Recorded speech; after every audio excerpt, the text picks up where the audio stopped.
అన్నదాతలకు ఆత్మీయ స్వాగతము. ఇప్పుడు మనమైతే ప్రస్తుతం కడప సమీపంలోని రామాపురం దగ్గర ఉన్నాము.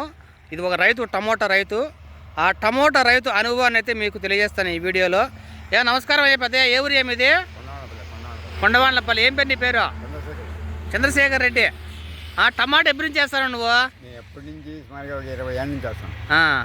అంటే మా కట్టి వేస్తావా, ఇట్లా మన నేలపైన వేస్తావా? మామూలుగా వేస్తా, కట్టి వేస్తా. వానకాలం అయితే కట్టి కడతాం, ఇట్లా ఎండలకాలం అయితే మామూలుగా వేస్తాం. నువ్వు టమాటా పంట పెడతావా, వేరే పంటలు ఏమైనా పెడతానేవా? వేరే పంటలు కూడా పెడతాం.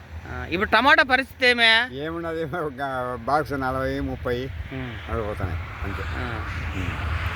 ఇప్పుడు మీకు టమాటా కొత్తగా వేసి రైతులు వేస్తున్నారా, పాత వాళ్ళు వేస్తారా? టమాటా వేస్తారా? కొత్త వాళ్ళు మమ్మల్ని చూసుకొని వాళ్ళు ఎవరన్నా పెడతారు. మీరు టమాటా పంట ఎందుకు పెడుతున్నారు? ఏదో వస్తుంది అంటే 10 రూపాయలు వస్తుందని పెడతాం. టమాటా 5 లక్షలు తెంగచ్చు అనుకుంటాను వాటం పడితే. అయిపోతాను, కొంప ముంచుతాను. ఏం చేస్తాను. ఇప్పుడు పెట్టుబడి ఎంత అయింది దీనికి? పెట్టుబడి 60,000 అయింది. ఎంత ఉంటుంది ఇది? పైన ఉంటుంది. అంటే మామూలుగా ఇప్పుడు బోరు బాయి నీళ్ళు ఉంటే టమాటా తప్ప మిగతా ఏ పొలం పెట్టడం లే. ఏదో ఇప్పుడు ఇంటి కాడి టమాటా కాడికి బాగా పెట్టుకుంటే సరిపోతుంది. ఏదైనా పొలం పెడితే ఆడస్తాయి రాదు కదా, పారద్దు అన్నీ దీని కాడి సాలి అనుకుంటా. మీరు చూడొచ్చు, రైతు ఇక్కడ డిప్పులు కానీ మనకు మల్చింగ్ సీట్ కానీ ఏమి లేదు. ఈ విధంగా బోధులు తోలేయడము, టమాటాలు నాటేయడం అనమాట. కాయలు చూసుకోవచ్చు, ఈ విధంగా కాయలు అయితే ఉంటాయి. ఈ విధంగా ప్రతి చోట కూడా ప్రస్తుతం గత సంవత్సరంలో బాక్స్ 5,000 రూపాయలు అమ్మడంతో రైతులందరూ కూడా టమాటా కల్లా మలుకున్నారు అనమాట.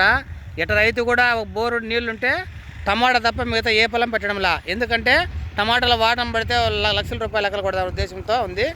కాబట్టి టమాటాకు ఈరోజు రేటు పడిపోవడానికి కారణం చూసుకుంటే ప్రతి రైతు కూడా టమాటా సాగు చేస్తుంటారు. ఎందుకంటే రేటు ఉంటుంది ఉద్దేశంతో.